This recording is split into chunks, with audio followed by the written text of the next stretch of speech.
இப்போது இந்த வார்த்தைகளை கேட்கிற உங்களுக்கு முதலில் ஒரு விஷயத்தை மட்டும் சொல்ல விரும்புகிறேன். நீங்கள் எப்படி இருக்கிறீர்கள்? இந்த கேள்வியை நான் சாதாரணமாக கேட்கவில்லை, உண்மையாகவே கேட்கிறேன். ஏனென்றால் சில நேரங்களில் நாம் வெளியில் சிரித்து கொண்டே இருப்போம், ஆனால் உள்ளத்தில் மட்டும் யாருக்கும் தெரியாத ஒரு பெரிய போராட்டம் நடந்து கொண்டிருக்கும். ஒருவேளை நீங்களும் அப்படித்தான் இருக்கலாம். என்னால் இனி முடியவில்லை என்று அமைதியாக மனதுக்குள் சொல்லி இருக்கலாம். என்னுடைய வாழ்க்கை ஏன் இப்படி மாறிவிட்டது என்று தேவனிடமே கேட்டிருக்கலாம். அப்படி நினைத்திருந்தால் முதலில் ஒரு விஷயத்தை மட்டும் தெரிந்து கொள்ளுங்கள். நீங்கள் மட்டும் அப்படி இல்லை. வாழ்க்கையில் ஒரு கட்டத்தில் ஒவ்வொருவரும் இப்படிப்பட்ட நாட்களை கடந்து செல்கிறார்கள். ஆனால் அந்த கஷ்டமான நாட்களில் நாம் அடிக்கடி மறந்துவிடும் ஒரு உண்மை இருக்கிறது. அது என்னவென்றால், நாம் அவரை தேடாமல் இருப்பது, நாம் அவரை நாடாமல் இருப்பது. ஆனால் அவர் நம்மை பார்த்து கொண்டே இருக்கிறார். ஒரு சிறிய குழந்தை கூட்டத்தில் அம்மாவை காணாமல் அழ ஆரம்பித்தால் அந்த குழந்தைக்கு அம்மா இல்லாமல் போய்விட்டார் என்று தோன்றும். ஆனால் உண்மையில் அந்த அம்மா அந்த குழந்தையே தேடிக்கொண்டிருப்பார். அதே போல இன்று உங்களுக்கும் தேவன் தூரமாக இருப்பது போல தோன்றலாம். ஆனால் அவர் உங்களை விட்டு போகவில்லை. நீங்கள் அழுத அந்த இரவுகளிலும் அவர் உங்களோடு இருந்தார். நீங்கள் அமைதியாக உட்கார்ந்து எதுவும் பேசாமல் இருந்த அந்த நேரங்களிலும் அவர் உங்கள் அருகிலேயே இருந்தார். உங்கள் மனதில் இருக்கும் எல்லா கேள்விகளுக்கும் உடனடியாக பதில் கிடைக்காமல் இருக்கலாம். ஆனால் தேவனுடைய அன்பு மாறவில்லை. அது நேற்றும் இருந்தது, இன்றும் இருக்கிறது, நாளையும் இருக்கும். அன்பான நண்பரே, இப்போது நீங்கள் சோர்வாக இருந்தால் கொஞ்சம் ஓய்வெடுங்கள். ஆனால் நம்பிக்கையை மட்டும் ஓய்வெடுக்க விடாதீர்கள். ஏனென்றால் பல நேரங்களில் அற்புதம் நடப்பதற்கு முன்பாகவே மனிதர்கள் நம்பிக்கையை இழந்து விடுகிறார்கள். நீங்கள் அப்படி செய்யாதீர்கள். உங்கள் வாழ்க்கையின் கதையை இன்னும் தேவன் எழுதி கொண்டிருக்கிறார். ஒரு அத்தியாயம் கஷ்டமாக இருந்ததற்காக முழு புத்தகமும் கஷ்டமாக இருக்கும் என்று அர்த்தமில்லை. இன்று நீங்கள் படிக்கும் பக்கம் கண்ணீராக இருக்கலாம், ஆனால் அடுத்த பக்கம் சிரிப்பாக இருக்கலாம். அதனால் தயவு செய்து காத்திருங்கள். தேவன் தாமதிக்கலாம், ஆனால் ஒருபோதும் தவறுவதில்லை. நீங்கள் மறக்கப்பட்டவர் அல்ல, நீங்கள் மதிப்பில்லாதவர் அல்ல, நீங்கள் தோல்விக்காக பிறந்தவரும் அல்ல. நீங்கள் தேவனுடைய அன்பிற்குரிய பிள்ளை. அவர் இன்னும் உங்கள் வாழ்க்கையில் வேலை செய்து கொண்டிருக்கிறார்.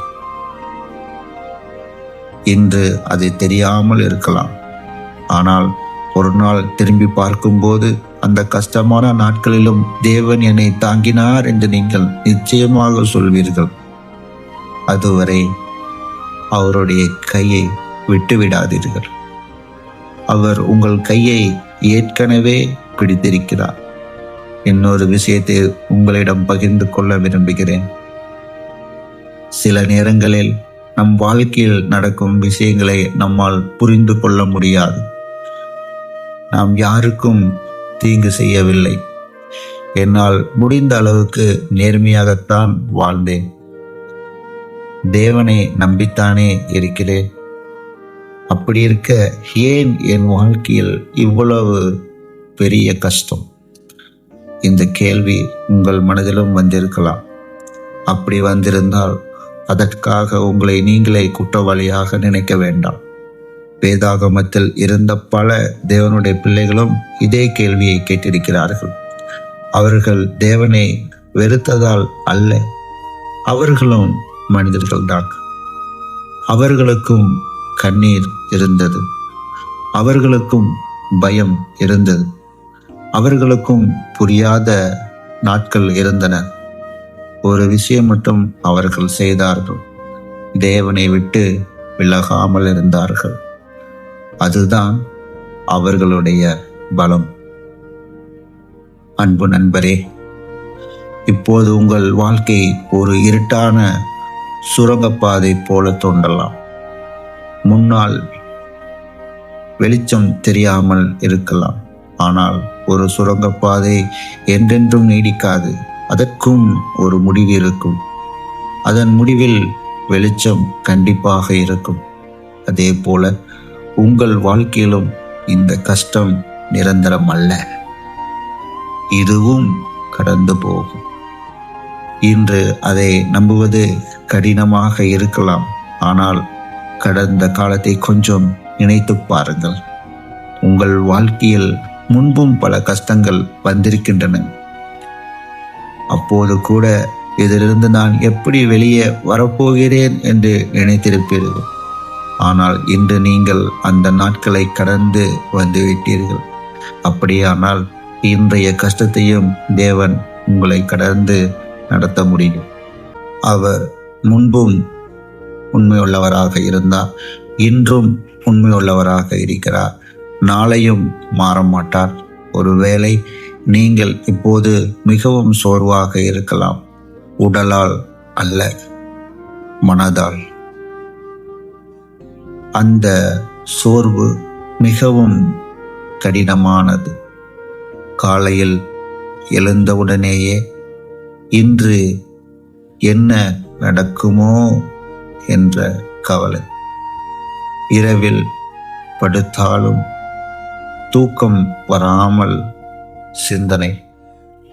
யாரிடமும் முழுமையாக பகிர முடியாத மனபாரம். அப்படிப்பட்ட நேரங்களில் ஒரு விஷயத்தை மட்டும் செய்யுங்கள். அமைதியாக தேவனிடம் பேசுங்கள். பெரிய வார்த்தைகள் தேவையில்லை. அழகான ஜெபமும் தேவையில்லை. ஆண்டவரே, எனக்கு மிகவும் கஷ்டமாக இருக்கிறது. எனக்கு வலிமை தாருங்கள். இன்று இந்த ஒரு நாளை மட்டும் கடக்க உதவுங்கள். இந்த அளவுக்கு எளிமையாக பேசினால் போதும். ஏனென்றால் அவர் உங்கள் வார்த்தைகள் மட்டும் கேட்பதில்லை, உங்கள் இதயத்தையும் பார்க்கிறார். நீங்கள் சில நேரங்களில் எல்லாருக்கும் தைரியம் சொல்லும் மனிதராக இருக்கலாம். ஆனால் உங்களுக்கு தைரியம் சொல்ல யாரும் இல்லாமல் இருக்கலாம். இன்று அந்த வார்த்தையை நான் உங்களிடம் சொல்ல விரும்புகிறேன். தயவு செய்து உங்களை பற்றி நம்பிக்கையை இழந்து விடாதீர்கள். உங்கள் வாழ்க்கை இன்னும் தேவனுடைய கரத்தில் இருக்கிறது. நீங்கள் இன்று பார்க்க முடியாத ஒரு வழியை அவர் ஏற்கனவே ஆயத்தப்படுத்தி இருக்கலாம். அது எப்போது திறக்கும் என்று நமக்கு தெரியாது. ஆனால் திறக்கும் நேரம் வந்தால் அதை யாராலும் மூட முடியாது. அதுவரை ஒவ்வொரு நாளையும் ஒரு நாளாக வாழுங்கள். நாளைய கவலையை இன்றே சுமக்க வேண்டாம். இன்றைக்கு தேவையான கிருபையை இன்று தேவன் தருவார். நாளைக்கு தேவையான கிருபையை நாளை தருவார். அவர் உங்களை இவ்வளவு தூரம் நடத்தி வந்திருந்தால் இனியும் நடத்துவார். எனவே இன்னும் கொஞ்சம் தைரியமாக இருங்கள், இன்னும் கொஞ்சம் பொறுமையாக இருங்கள், இன்னும் கொஞ்சம் ஜெபியுங்கள். ஒரு நாள் இந்த கண்ணீரை பற்றியே நீங்கள் சாட்சியாக சொல்லப் போகிறீர்கள். அந்த நாள் வரும்போது நம்பிக்கையை பிடித்து கொள்ளுங்கள். ஏனென்றால் தேவன் இன்னும் உங்களோடு நடந்து கொண்டிருக்கிறார்.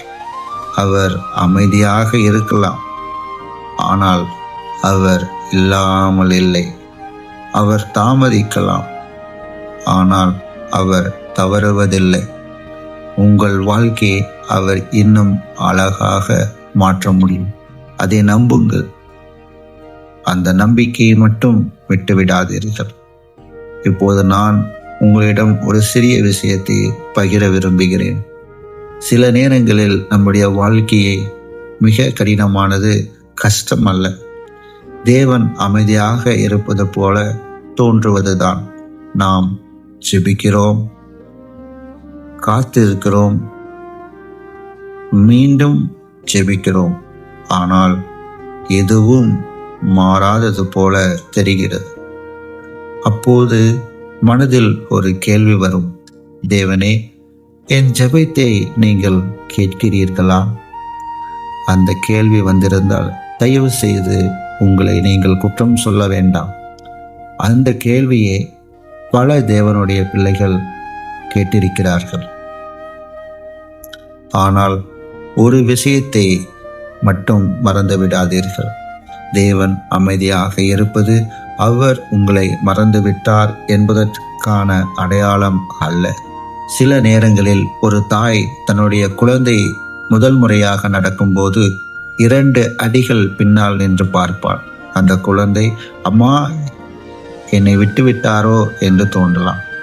ஆனால் உண்மையில் அவள் மிகவும் கவனமாக அந்த குழந்தையை பார்த்து கொண்டிருப்பாள். குழந்தை விழுந்தால் உடனே ஓடி வந்து தூக்க தயாராக இருப்பாள். அதே போல உங்கள் வாழ்க்கையில் தேவன் மிகவும் அருகிலேயே இருக்கிறார். நீங்கள் விழாமல் பார்த்து கொள்கிறார். விழுந்தாலும் மீண்டும் எழுப்ப தயாராக இருக்கிறார். ஒருவேளை நீங்கள் பலமுறை தோற்று போனதாக உணர்ந்திருக்கலாம்.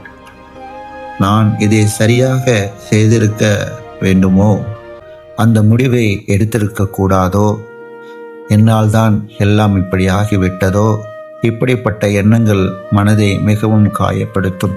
ஆனால் கடந்த காலத்தை மாற்ற முடியாது. இன்றைய நாளை மட்டும் நம்மால் வாழ முடியும்.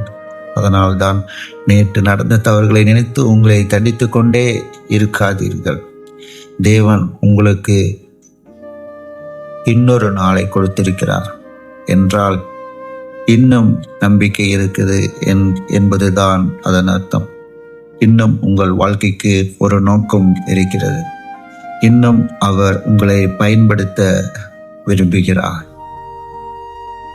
அன்பு நண்பரே, உங்களுடைய மதிப்பு நீங்கள் சந்திக்கும் பிரச்சனைகளால் தீர்மானிக்கப்படுவதில்லை. நீங்கள் எவ்வளவு பணம் வைத்திருக்கிறீர்கள் என்பதாலும் அல்ல, மற்றவர்கள் உங்களை பற்றி என்ன நினைக்கிறார்கள் என்பதாலும் அல்ல. தேவனுடைய பார்வையில் நீங்கள் மிகவும் மதிப்புமிக்கவர். அதனால்தான் அவர் உங்களை விட்டுவிடவில்லை. இப்போது உங்களால் சிரிக்க முடியாமல் இருக்கலாம், அது பரவாயில்லை. ஒவ்வொரு நாளும் வலிமையாக இருக்க முடியாமல் இருக்கலாம், அதுவும் பரவாயில்லை. சில நாட்களில் நமக்கு தேவையானது எல்லா கேள்விகளுக்கும் பதில் அல்ல, நான் உன்னோடு இருக்கிறேன் என்ற ஒரு உறுதிமொழிதான். அந்த உறுதியை இன்று தேவன் உங்களுக்கு தருகிறார். நீங்கள் எங்கே இருந்தாலும், எந்த